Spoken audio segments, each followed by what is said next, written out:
Hotel history is created for adult audiences. Content may not be suitable for all listeners. Discretion is advised. You're listening to Hotel History. We take you with us through the sordid history and scandals of some of the world's most famous and infamous hotels. I'm Dieta.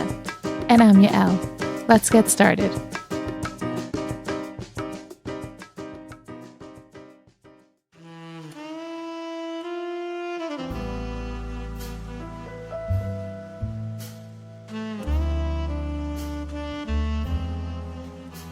Hotels for lovers and sinners. We have a very special episode for all of you today. We're doing an episode about love and romance and all the fun hotels that like to profit off love and romance. It is Valentine's Day, so we're doing hotels for lovers and sinners. Should that be and/or sinners? Because you can be both, and there's hotels for both. Yeah, it's because just the topic of romance, you're gonna have to talk about like the seedy underground world of hookers. And I don't know that you have to talk about that to talk about romance, but you definitely can. You know? I grew up on some weird wow. Think about it. Pretty Woman. Yeah. I mean, there's definitely elements there that we love to explore. But I don't know that you have to talk when it comes about to hotels. But here's the thing, when it comes to hotels, it gets it's so clear. You're either going there on a romantic getaway with your significant other, or you're going to meet up with a hooker or your mistress. Yeah, that was like it's like black and white, you know? Well, the first one we're going to start with is definitely not black and white. It is very colorful. It is Romeo's Motel and Diner in San Antonio Bay, Ibiza.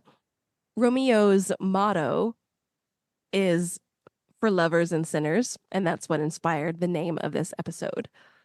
I love this one because it has been inspired by the motels on Route 66. So it's all about Americana, which is an interesting thing to find in Ibiza. It straight up looks like it belongs in Vegas. I thought it was Vegas. Yeah. That's the point. I love it. Yeah, they do actually have a Vegas style wedding chapel. Mm-hmm. Do you get married in it, or is it just you can? You can do it for fun, or you can actually get married in it. That sounds like the perfect wedding. I think everyone should do it. It's want to be unique. Yeah, it's got a really fun retro vibe to it. And it has some interesting places besides just, the normal, cool decorated rooms. They also have some spaces like the playroom where you can get up to no good with the pole dance bar that's in there. They have leopard print sofas, a fully stocked bar, naturally, and a DJ booth. Everything you need to have a tacky wedding. And then, of course, you can have your Vegas style wedding in their little chapel, which is located by the pool. So your guests don't even have to stop swimming. They can just watch you say your I do's. Let me know when you're done with those vows. I'm going to go do a few laps. And they also have an authentic American diner called Mandy's, which is, that's so American. Yeah. It's like the best place. They should have this in America. It's so cute. It looks way too cute it looks way too clean to be an authentic American diner. It does. It looks so pretty. It's so vibrant. It, of course, has a neon sign because that's the most American thing you can do. Yes. And the pool is, I believe, heart-shaped. Or the hot tub is. Oh, the hot tub, not. Okay, my mistake. Yeah, the pool is regular shaped. But it has really cute, like red and white striped umbrellas all around it in the little lounge area. It's adorable. And then the best part, I think, is that you can get a day pass. You don't even have to stay overnight in the hotel to explore all of these cool places. The rooms in this hotel are really cute. They have like a lot of fringe lamps and bright pink walls with yellow what's that? The thing behind headboards. And they're padded for good reason. Oh yeah. I would definitely say the first few hotels we're gonna mention today start off in the kitschy realm, and then they move towards the darker edged realm. Darker, chic, Yeah. Parisian whorehouse from the 1920s, which is like my aesthetic. Someone asked me what how you'd want to design your home. I'm like, I want it to be a whorehouse from the 1920s in France. Absolutely. And they're like, that's weird. And I'm like, I'm right there with you. I'm really trashy, but I'm trashy 100 years ago. Yeah. That is the maximalism that I am living for.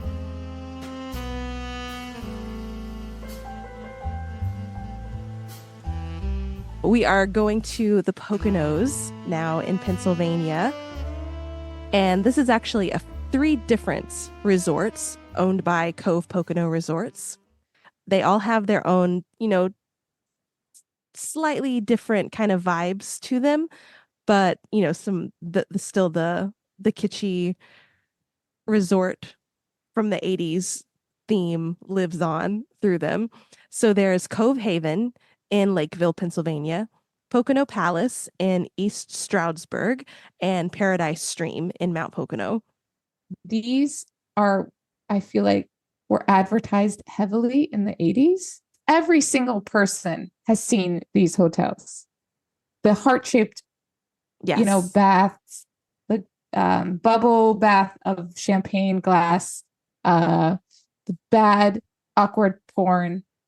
Yeah, the bed is always round. I don't know what was so popular about the round bed back then, but I know my parents said that they thought about going to the Poconos for their honeymoon, which was in 1980, I believe. So, I mean, the Poconos were once known as the honeymoon capital of the world, so for good reason.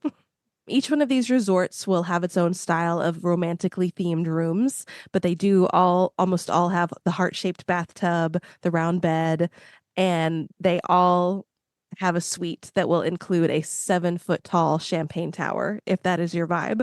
And it's like a whirlpool jacuzzi inside the champagne. That's my vibe. Coupe. So I don't need to be in a relationship to go. I want to go and just be in that whirlpool champagne glass. I know. I'd be happy there by myself.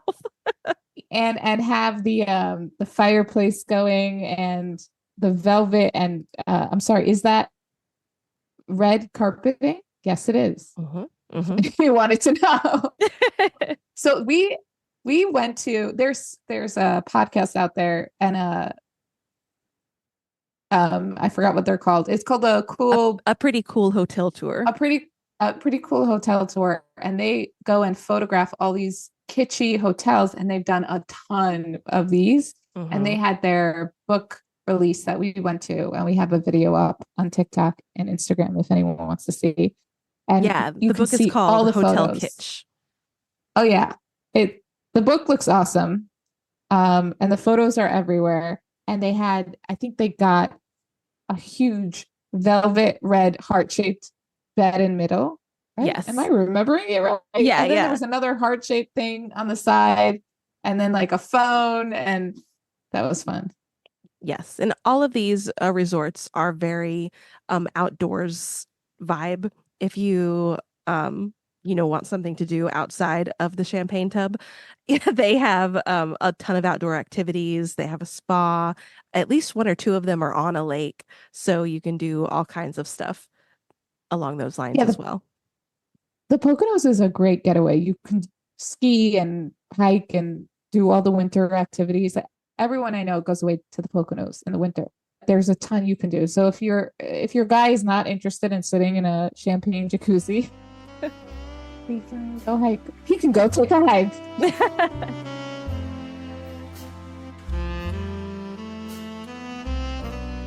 So our next one is the Madonna Inn in San Luis Obispo, California. So the Madonna Inn is really cool. It's very old and it's been around since 1958, I think. 19. Oh, okay. Older than I thought. It sits on 1,000 acres. It is really big. I've been there, by the way. I should brag about that. Did I tell you I went there? I think you did. I saw on the show The Girl Next Door with Hugh Hefner and the Playboy Bunnies. They went there on vacation. And me and my sister were on a road trip. And I was like, you know what we have to do? We have to go to this inn. And it was a lot of fun. And that's my story. Not your best. Not my best story. But I okay, anyways, let's talk about the Madonna. The inn has 110 themed rooms with no two alike. And the owners, Alex and Phyllis Madonna, so it's named after them, not the singer Madonna, in case anyone was wondering.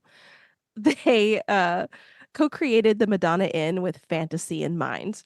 They wanted guests to feel both comfortable and wowed from the moment they walked through the door. And if you look at the photos, you'll see that pink is like their signature color. So it was chosen as their staple because it's fun and uplifting. But Alex also thought that his wife Phyllis looked her most beautiful when wearing shades of pink. Oh, that's sweet. They were married on December 28th, 1949 at Little Church of the West in Las Vegas. And I feel like they really took that getting married in Las Vegas thing and put it into the inn a little bit, because it's definitely, there are some things that have a similar vibe to it. Oh, yeah. A lot of people are inspired by Vegas. I wonder what Vegas was inspired by before Vegas existed. Crime. Crime? Crime, but make it friendly. So when Alex started thinking about building the inn, he wanted to create something special.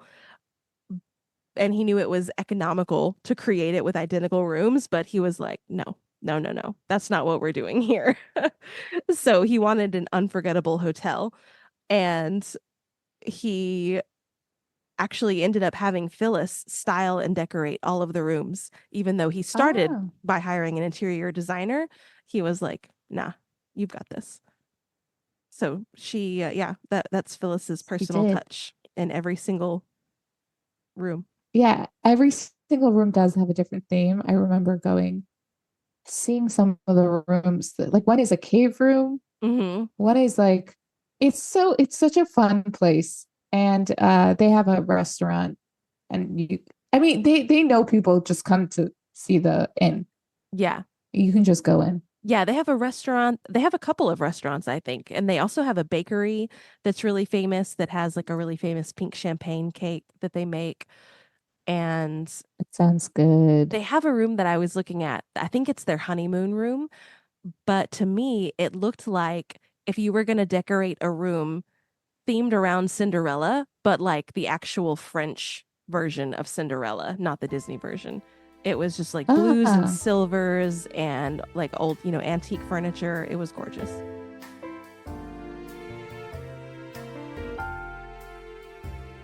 The Harborview Inn is located in Charleston, South Carolina. They have a specific theme in their like romantic packages, which is from The Notebook, because that's where The Notebook was based. Did they do filming in the actual location or no? So they didn't do any filming that I'm aware of at the Harborview Inn, but they filmed at a lot of spots in and around Charleston. So for a while, oh, that's what I meant. Yeah. Okay. So for a while, the inn had like a specific notebook package that you could do. But I guess it's been a long time now since that movie came out. So they've altered it a little bit to be just more of kind of a generic romantic package that's called the Roses and Carriage Tour. But it still contains a lot of the things from the original notebook package. So you get a dozen roses in your room upon arrival. And then you can take a private carriage ride for 2 through the historic district, where you may pass the Ooh. American Theater on King Street, which is where Noah and Allie had their first date and slow danced in the street. And then you get a $100 dining gift card to your choice of either Hall's Chop House, High Cotton, or slightly north of Broad. And if you choose High Cotton, you'll know that that's the restaurant where Noah sees Allie dining with her fiance. Oh my God, that sounds so nice. No. And they should just keep it the Notebook. What do you? I know. If Everybody the movie still came knows what in, that movie is, right? it came out 20 years ago. It's not. It's Yeah. a classic. You also get a rose petal turn down service with a bottle of sparkling wine. And as any good romance package will have, guaranteed late checkout of 2 p.m. the next day. Oh, That's you know what? This sounds like such a sweet package. Like this is romantic. This is Yeah. a romantic, classy. Yeah. And then there are other places in around Charleston that you can go to if you want to keep the Notebook theme going. Like there's the different gardens and places that were like used to film the exterior of Allie's house. And I think there's even like a little ice cream shop that they used. So Oh yeah, there's when they the yeah. whole ice cream thing. Yeah. Oh my God, to like walk in the street where they had that Mhm. sweet romantic dance and then have someone play like Billie Holiday in the background. Oh my God. And then if you want to be super romantic and you aren't married, you should propose. I just gave someone a great idea. Yes, that would be Or so it's fun. It's been done like a million times if you go online. Probably so. Yeah. Oh, that's a sweet one.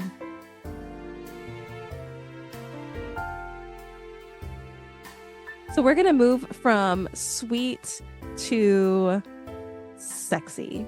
Yeah, we're moving to the fun ones.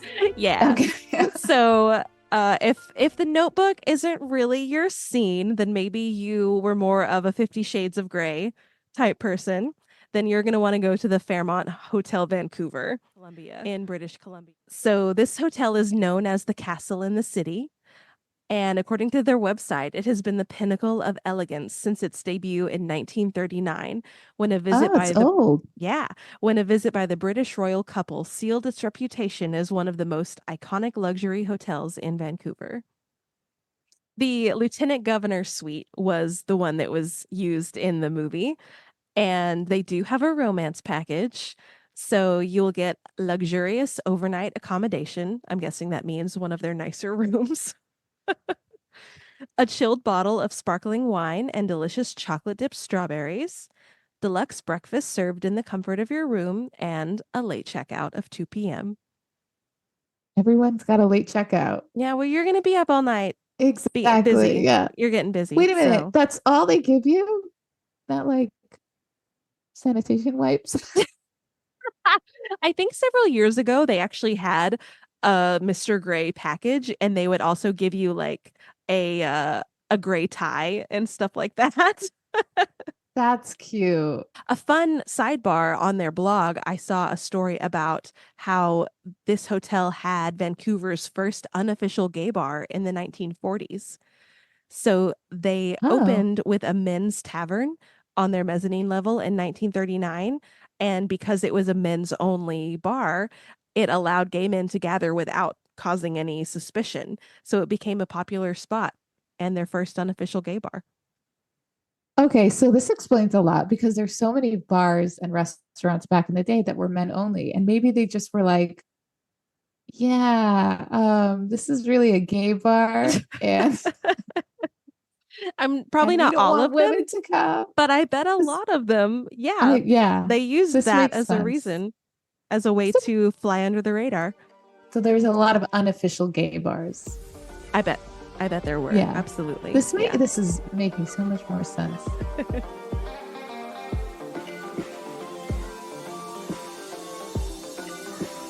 Willkommen, bienvenue, welcome. So this hotel is in Berlin, and it definitely has that 1920s Parisian glamour, but then it throws in the kind of the dark cabaret of the 30s, 20s and 30s in Berlin twist to it. Even their website homepage, the first picture you see is 3 models dressed up in a cabaret type outfit and makeup. Wait, what's the hotel called? I don't think we said it. Oh, we didn't. Provocateur Berlin. Provocateur.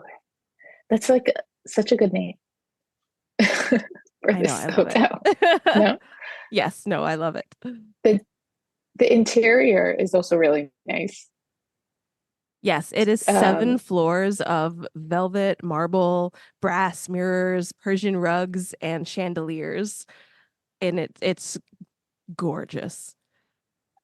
it's not as crazy as some of the other ones, for sure. Not like even the more Parisian 1920 ones. Right, right. It has more of Yes. a modern twist, but it still keeps that aesthetic. It's like a lot of velvet, red, dark Yes. colors. Yes, this one's a little Um, bit more monochrome than some of the other ones. yeah, It's like uses like big jewel toned statements instead of the brocade and all of that. yeah, exactly. It's so pretty though. And I they mean, actually also have a mhm. vintage elevator that's been running since 1911 that you can use. So the hotel's interiors were designed by the Amsterdam-based Israeli Sa'ar Zafrir, and he won an award, right, for this hotel? I think he won the German Design Award. Oh, nice. According to hoteldesigns.net, he was drawn to discovering the secret and hidden spots of Paris by midnight, some beautiful, some dark, but all sharing the common pull of passion and desire. The aesthetics paired with the music of Paris began his design and development of the provocateur and led him to the realization that the property should be shocking and unexpected. It does that. It No, it's like a good description because that's exactly really how it is. looks.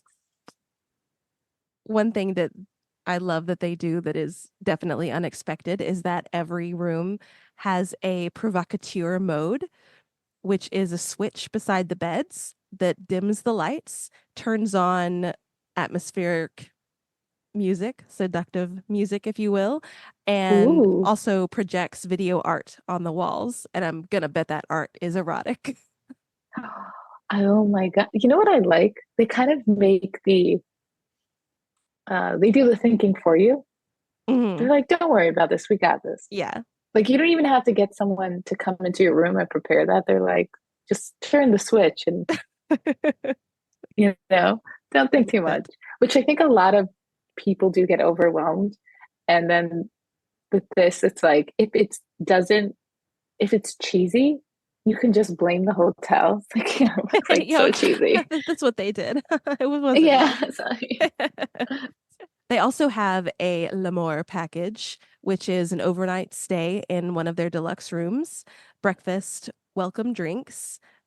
In the room, one bottle of Cremant, which I'm going to guess is a champagne, some chocolate covered fruits, a time to tease set. So they give you some sex toys.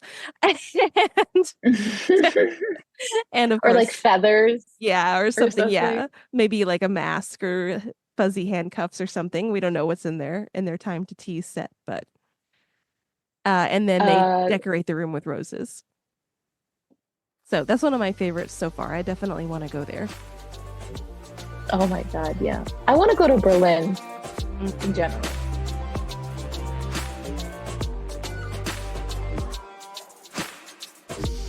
Our next hotel is one of my favorites.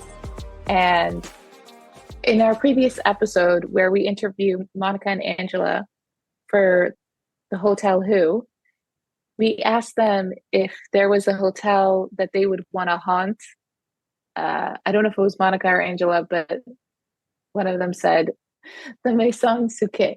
It's in Paris and it has a really interesting history.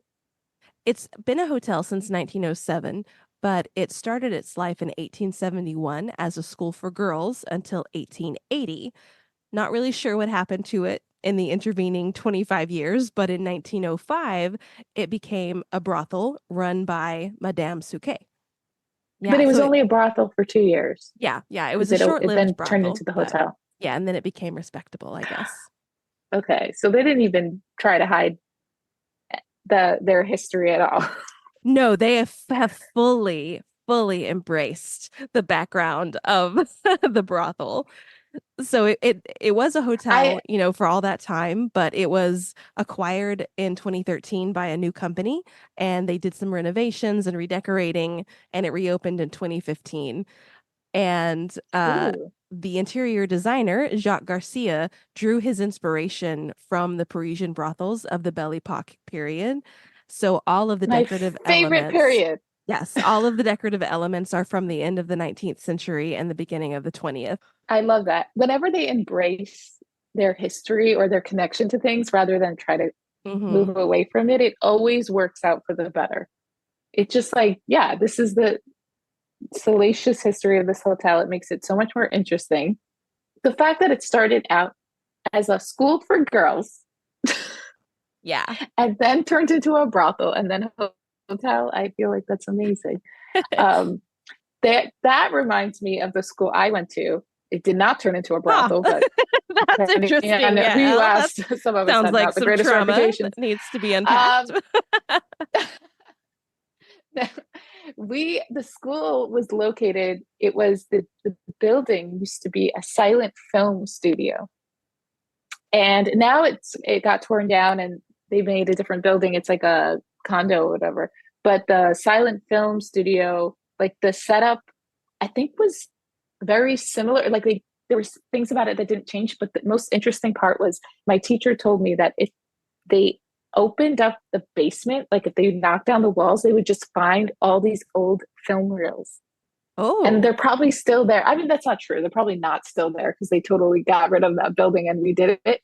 But they also had, I called it the Rapunzel Tower. Like they had this little area in the parking garage where there was this huge tower and it looked like a Rapunzel tower. But it's where they used to burn old film. Oh my gosh.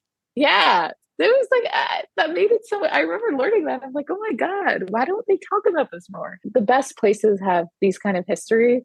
And I'm really glad that they just like gave into this. The interior consists of a succession of salons, which reflects the original configuration of the houses of pleasure back then. So they have a few different salon areas. One is the Salon of the 1001 Nights, the Salon des Ooh. Petites Bonheurs, and the Winter Garden. You didn't even try to pronounce that last one. Nope. Jardin It's, d'Hiver. The Jardin d'Hiver. do you know the scene in Friends? I probably have mentioned this in another episode where Phoebe's trying to teach Joey French, and she Yes. goes, "Je m'appelle Phoebe," and he goes, blah blah blah blah blah.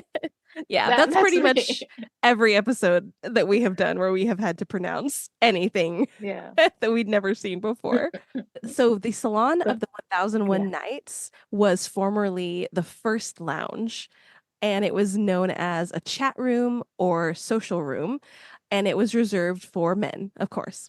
So politicians, bankers, artists, the bosses basically would gather there in their little private club to talk about business and what's going on in the world. The second lounge was once used as a presentation room where courtesans and guests met before going to one of the rooms of the house. So it's like, here is your lady, here is your John, and then they would go off to whatever room to. Oh, so it was the meeting room to see Yeah. if they would accept or reject this Yes. person. Yes. So Or today, like, this salon consists of a hidden bar and also has a library, board games, a huge fireplace, and woodwork from the late 19th century. this hotel is like the nicest hotel I think I've Yeah, ever seen. I think so too. Maybe not. No, it's top. It's a 5-star hotel, so they're definitely doing it right. Oh wow, that's hard to get. Mm-hmm. When people say 5 star, everyone's like, whatever. It's really hard to get 5 stars. Yeah. I know. I worked in a hotel that would trick people to think that they were 5 stars when they were really 4 stars, and they were like, "We want to get that fifth star." I'm like, "But people think you have 5 stars," and they're like, "We know. We don't tell them." And then the last Anyway. salon was formerly called the Salon After, and it served as a place where the men could come after they come to in their Oh evening. my God. Pun intended. Oh, You gross. got a little snack. They really take care of you here. But the point is that this hotel now is so cute and so pretty and so velvety and dark, and like the patterns are so interesting. It's very rich. You know, it's the opposite of kitschy, I would say. Yes. Yes. It is it's so weird. It's like the opposite side of the same coin as kitschy. It's like all at once too much, but also just right. Yeah, it's the more serious side of Yeah. kitschy. Yeah. I think the ornate details of this hotel, it's insane. There's like these beautiful paintings on these red walls, and the molding and the little wood carvings everywhere. And Oh, there are 20 rooms, and the decorations for each of them are inspired by like Napoleon III era.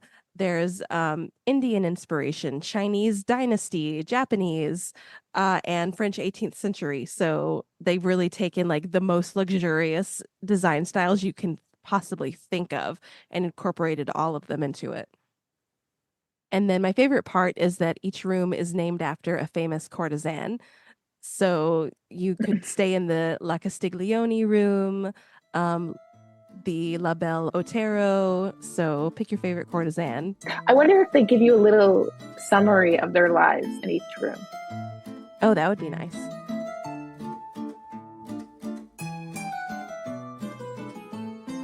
Finishing up, we are moving from brothels to love hotels. Yes, they are not technically brothels because it's a bring your own hooker situation.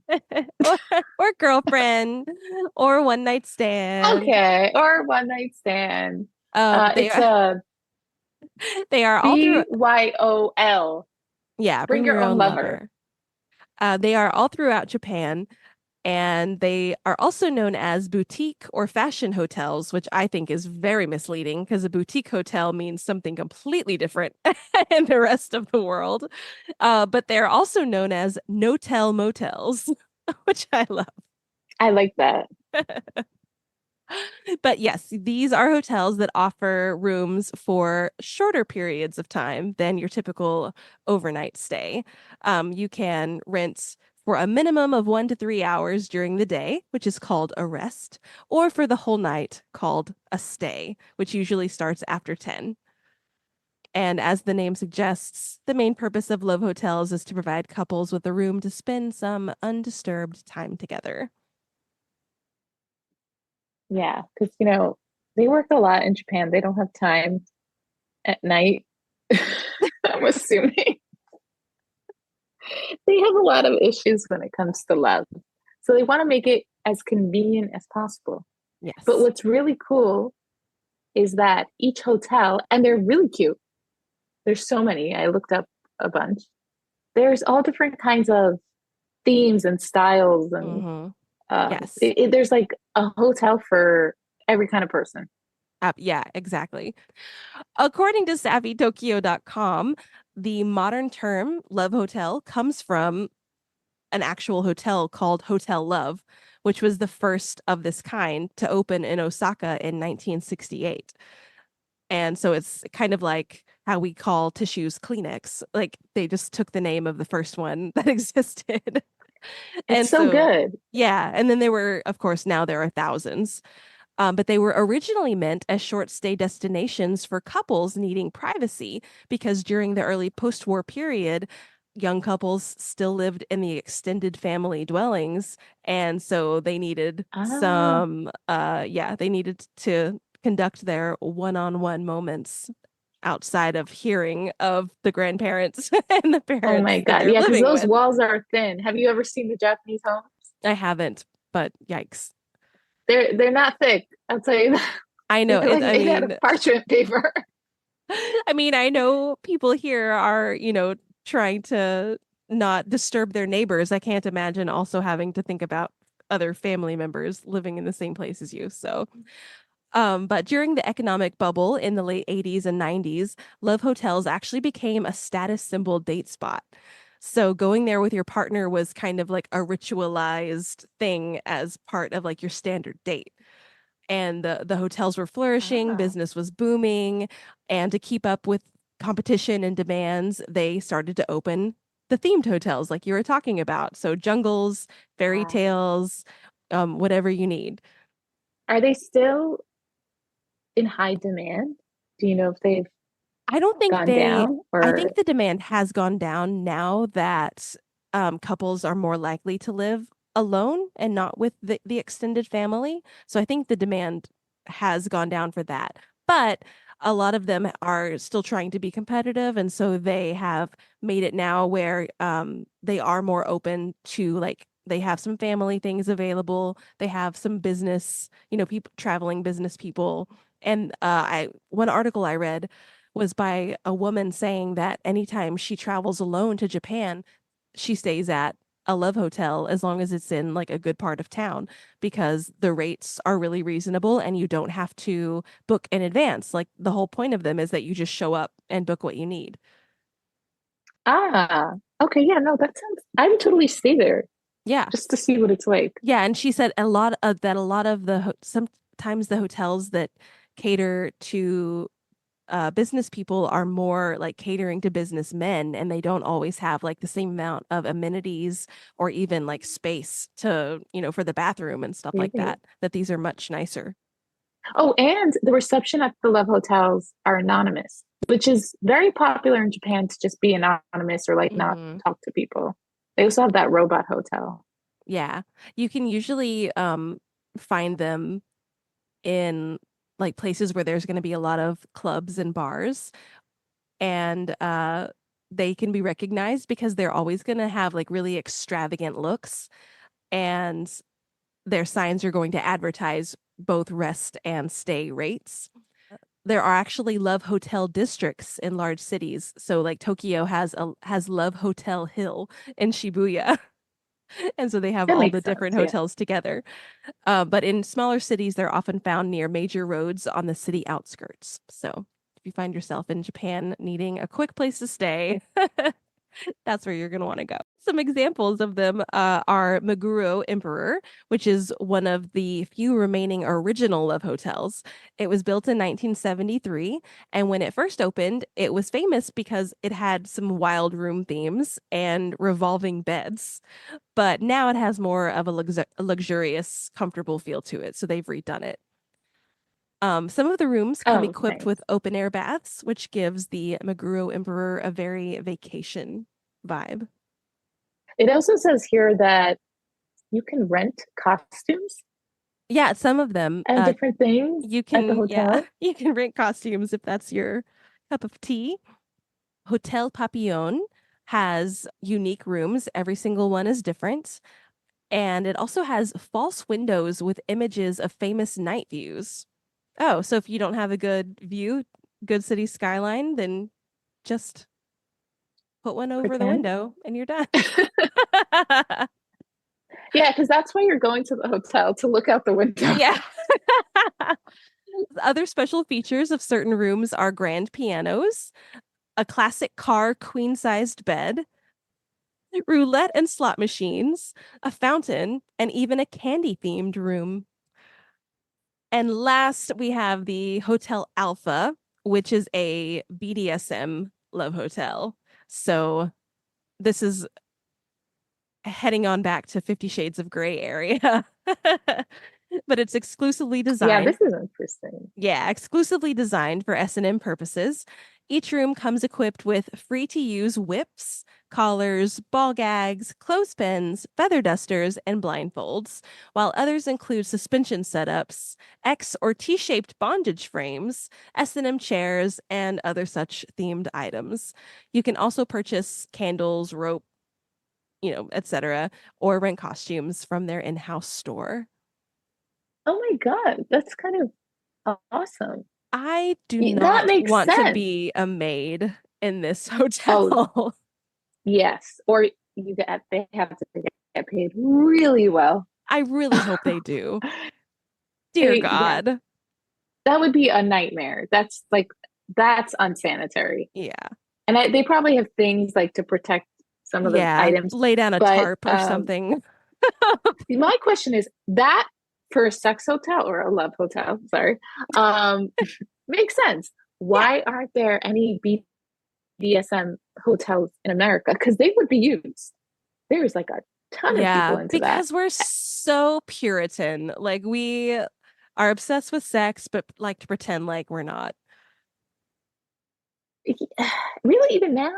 Even I feel like now, that is a money-making weird. idea. I know, like, people would, and maybe there are, and maybe they're just under the radar and we don't know about them. Wouldn't we know? It would be like written up about it. Los Angeles' first BDSM sex hotel. True. Sorry, love hotel. So. I keep saying the obvious. But, I think it's a great idea. I think you just have like Rihanna play in the background.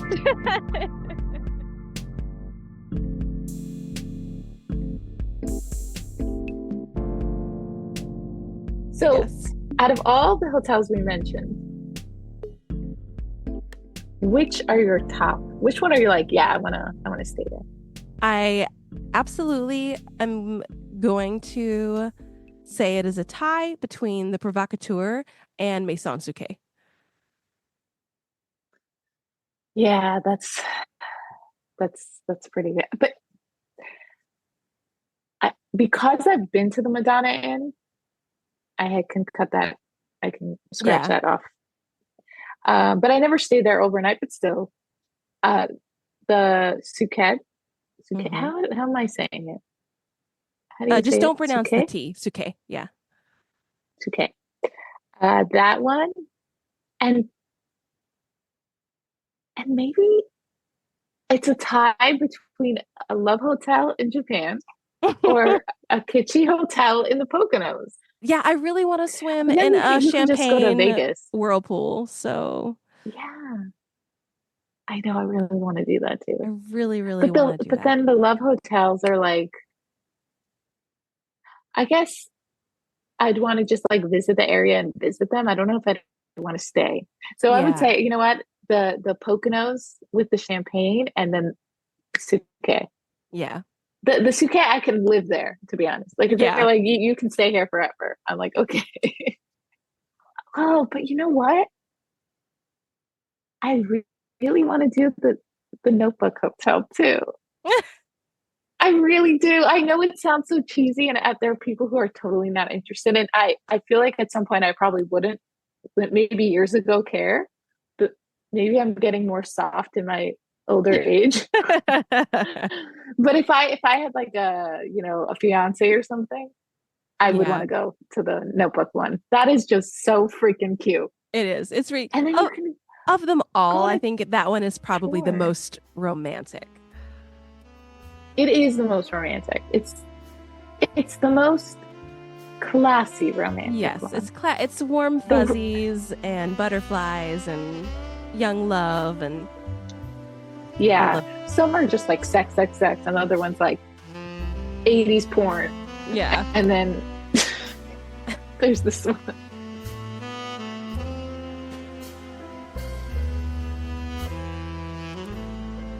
Thanks for listening to Hotel History.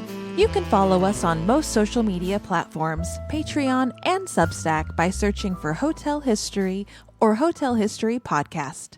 If you like what you hear, please leave us a 5-star review on Apple Podcasts and Spotify so we can reach more listeners.